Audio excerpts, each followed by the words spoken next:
So Anne-Marie, thank you very much for joining us.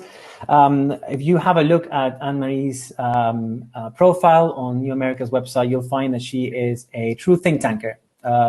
She writes for the media.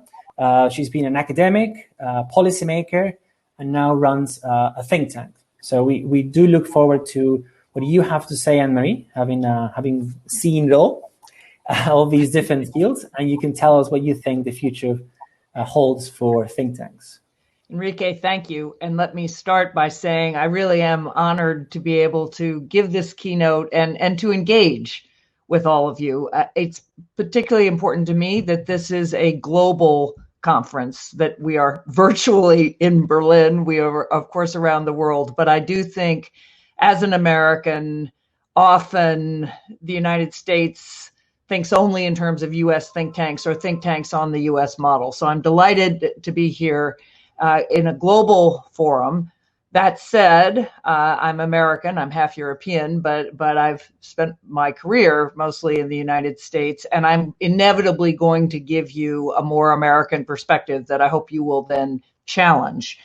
And maybe in American fashion, I'm going to try to provoke you as much as possible, but I'm going to argue that we need to rename and redefine ourselves for this century, that the concept of a think tank is a 20th century concept. It evolved in different countries over the 20th century, but it is not a concept that will serve us a name, and really even the way we have conceived of ourselves that will serve us as well as it should for this century. So I really do think we need to come together and rename ourselves, but beneath that renaming, reconceive ourselves. I'm going to argue as the title of my remarks, from think tank to change hub. That may not be exactly the right term. I've been struggling to come up with the right term since I took over New America, but it's the best one I've been able to come up with, and I'll explain why. So let me begin with what we do, we collectively, and we are different, but what do we have in common? And here really, Enrique's post that he posted 5 days ago in Cast from Clay on the future of think tanks has a wonderful sentence about what we do that I'd like to quote. He says, what matters is not the label. I'm going to disagree with him on that, but he says, what matters is not the label, but the function or functions that think tanks fulfill. To develop solutions to social, economic, and political problems. To develop solutions to social, economic, and political problems. Inform and educate decision makers and the public. Promote ideas. Advocate for change. Hold decision makers to account. Train the next generation of decision makers. Create and nurture informed debate on matters of public interest, and so on. So that's a lot of stuff. But I want to argue, I want to assert that the most important line in that paragraph is the first one, and everything else actually fits underneath it. And the first one is, again, we develop solutions to social, economic, and political problems. And I insist that when I talk about New America, I say we are a public problem-solving organization. So why does that matter? Well, and again, this may be more American, but to say you're a public problem-solving organization is quite different than the way at least American think tanks typically define themselves. Think tank is the informal way we talk about ourselves. And as Enrique and many others have said, no one outside the Capitol typically knows what that is. Indeed, my New America staff members always say the problem is when you explain to your parents or their friends what you do, you work in a think tank, no one outside the Beltway, outside the Capitol, really understands what that is.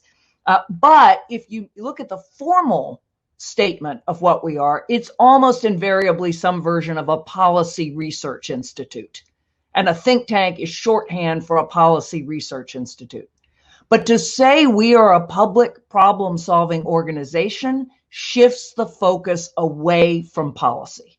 And I believe in policy. I was the dean of a policy school for 7 years. I obviously worked in government, knew America does a lot of policy, but I think it is critical to shift the focus away from policy, not because policy is not important, but if we think about policy, that means we are engaged in change from the top down.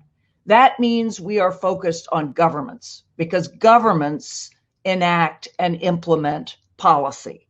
It means that we are typically located in capitals, and we are a very specialized group of people because we are people who focus on governments. Indeed, lots of folks don't even know what policy means in the way that typically those of us who do it would define it. So the first thing I want to say is to shift away from policy to public problem solving. Policy is a key way of public problem solving. Indeed, I think it's indispensable in many ways because otherwise you get to a libertarian perspective that says you can solve public problems without government. And I don't believe in that. But I do think policy is only a piece, and that for this century, we have to take that broader definition of public problem solving organization, include policy, but go beyond it. So first point, public problem solving organization, policy is a piece, but only one piece. Let's not call ourselves, let's start from that proposition. But then second, how are we different from other public problem solving organizations? Because there are many, right? And we're direct service solves a public problem. I mean, if you can be a charity delivering food or constructing homes for those who don't have them, you are solving a public problem, but that's not who we are. So we do focus on thinking. And indeed, I was looking at the quote that academics cite over and over, but we do too. John Maynard Keynes, who says, practical men who believe themselves to be quite exempt from any intellectual influence are usually the slaves of some defunct economist. And the argument, of course, is ideas really matter. Ideas drive action. When I was an academic, I used to participate on conferences on how ideas drive action, but we clearly believe in the life of the mind. We believe in ideas. We believe in words. And this is where I'll come back to whether the label matters. We believe deeply in words. I just wrote an op-ed for the New York Times arguing about the definition of infrastructure, and that infrastructure is not just roads and bridges. It's roads and bridges because if you were men largely who had caregivers at home, that's what you thought was essential for society to function. But infrastructure means what is essential for society to function, and that gets redefined depending on who's doing the defining. If you think about redefining racism or rape, or indeed any number of the issues that social change often focuses on, words matter. So we believe in ideas, we believe in words, we believe in research, in evidence and knowledge. So we're not direct service organizations. We're not purely advocacy organizations. And there are many of those, although many advocacy organizations, as Enrique points out in his post, have then developed kind of think tanks as part of them, and many corporations have as well. We are thinkers who are more wedded to action than academics. And I spent the first 12 years of my career as a law professor, and then another 10 as a professor in public policy. I love the academy in many ways, but I left it because in the end, just the world of ideas was not enough. And however we got to where we are, I think we are thinkers who are more wedded to action than those who are charged with the pure production of knowledge are. And indeed, it's important in universities not to always be tied to practical impact. So let's think of it that way. We are a public problem solving, we're public problem solving organizations, but we're public problem solving organizations focused on ideas and knowledge and evidence, so that thinking is always going to be a big part of what we do, but only a part. All right, so that then raises a question which I've addressed with my New America colleagues, which is, well, okay, so maybe we're just developing new ways of thinking. We're think tanks, that really does still capture the core of what we do, but we're developing new and better ways of thinking by integrating thinking and action, or thought and action, in new ways. But we should call ourselves a new kind of think tank, for those of us who are interested, rather than a think and action tank or a think do tank. These are various variations now that you see often in the way we describe ourselves. And there, New America's done a lot of work on how do you apply the way of thinking that technologists use to policymaking. How do you start with the people who are the subjects of that policy, whether it's people who are taking up paid leave, or people who are homeless, or students and teachers who are the subject of education policy. You start with those people, you talk to them about what they need, you then experiment, those experiments generate data, you have a feedback loop where you're constantly evolving that experiment, and when you think you've figured out something that really works, then you integrate that into the policy. It's a much more bottom-up approach. It's experimental. It's directly connected to people. A book was published last week by Tara McGinnis and Hannah Shank called Power to the Public: The Promise of Public Interest Technology.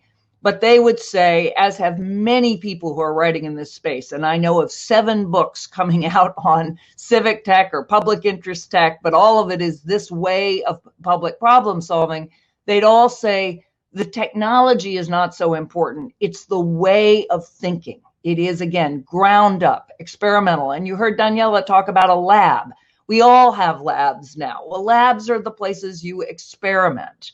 And that you continue to try different things rather than simply our traditional way of lots of research, lots of analysis, diagnosis of a problem, recommend a solution, and then try to sell it to government. So perhaps we could just say, well, we have a new ways of thinking, and they do incorporate some kinds of action, experimentation, data-enabled feedback. But ultimately, we're still aiming for a report, a policy, and government action. So here I want to come back to my proposition that that's not good enough to say we're a new kind of think tank, that the label matters. And here's why I feel so strongly about this. Indeed, Enrique talked about it when he just said think tank. What does that bring to mind? Well, the first thing it brings is something closed. Whether you think about a fish tank or a military tank, somebody is inside something that is pretty impervious and impermeable to the outside world. And at least in the United States, it's not just closed, it's exclusive. And the Washington think tank system is unbelievably white and still certainly far more male than female, although it's gotten better. It does not remotely resemble the country we are becoming. America is becoming a plurality country. By 2027, there will be no white majority in Americans under 30. And by 2035 or 40, it will be a plurality country. And yet, look at the think tanks. We do not reflect our country. So closed, elite, exclusive, that is not the kind of organization I want to be. It's not the kind of organization that I want to project to others. And I don't think it's an organization that ultimately can be that effective.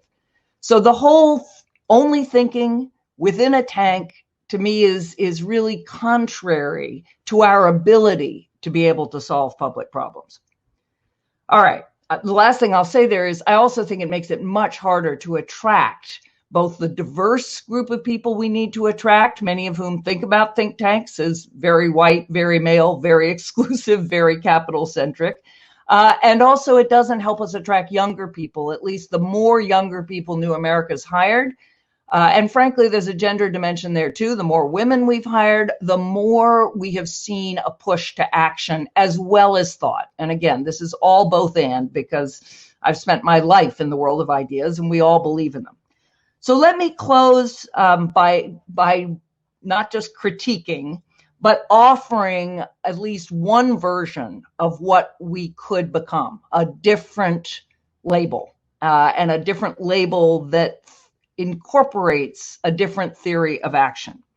So I've tried multiple versions of this. In 2015, Ben Scott and I, and Ben Scott, who was critical to the creation of the Institute for Neue Verantwortung in Berlin, a sort of new kind of think tank. And we said we should call ourselves civic enterprises. And we said civic because that engages citizens as change makers, as conscious members of a self-governing polity that expects government to be at least part of the solution to problems that individuals cannot solve on their own. So we definitely recognize a role for government, but that's civic. And then enterprise because of the energy and innovation that is typically involved in making change on the ground. So we said civic enterprise blends conventional policy research with local organizing, coalition building, public education, advocacy, and bottom-up projects that generate and test ideas before, during, and after engagement in the policymaking process. So we tried to put those things together that I've been talking about.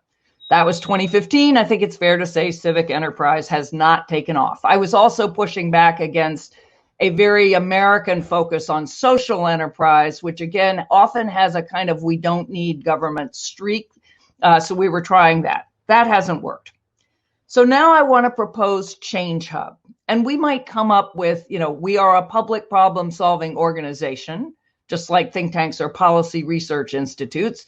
But the shorthand would be Change Hub, because one reason think tank holds on is it's 2 syllables, easy to say, at least in English.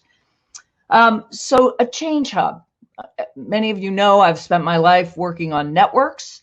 And if you think about a hub, you think about a place that connects many different people or indeed many different networks. It is a place that lots of things come together. It is open. A hub, pretty much by definition, it could be closed, but to say that you're a hub means you're inviting lots of people to connect to you. It invites many different kinds of actors. So not only other thinkers. If I think about being a Change Hub, I think about having lots of fellows. And I was fascinated with Enrique's view that maybe, the think tank is just groups of fellows connected all around the world. I certainly think of pure thinkers, but I also think of connecting to lots of partners on the ground. I think of connecting to lots of intermediary organizations like the Conference of Mayors or the National Conference of Governors in the United States, many different kinds of actors. And I think about a hub being a place that ideas and action come together, again, in ways that create a very kind of fertile environment for change. And that brings me to then, that's a hub. Why do I say a change hub?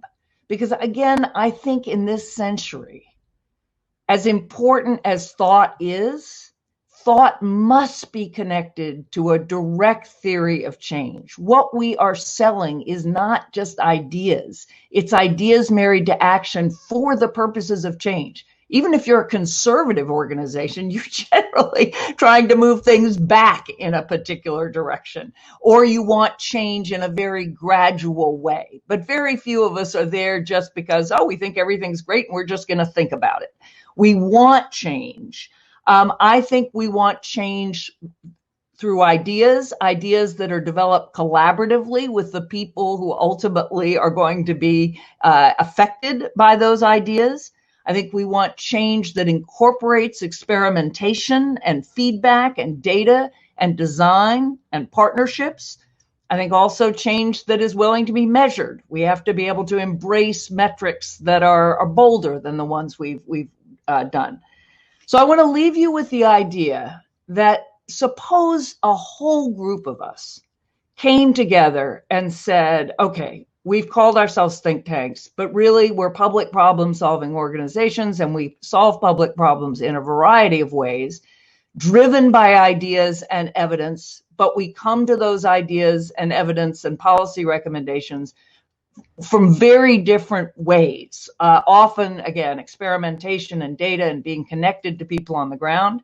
And henceforth, we are all going to define ourselves as public problem solving organizations, and for short, we are change hubs. I want to leave you there. Feel free to suggest other names. I do not think I have gotten exactly the right one, but 100 years ago, policy research institutions were only being created. The Carnegie Endowment for International Peace in the United States was created in 1909. The Brookings Institute, which was supposed to be a university without students, in 1916, and the Council on Foreign Relations 100 years ago, just like Chatham House in 2021. So that was 100 years ago. We can do it again. And then we can call ourselves what we want, and we can have a shorthand for what we want. But I think it's time to move beyond think tank. Thank you very much.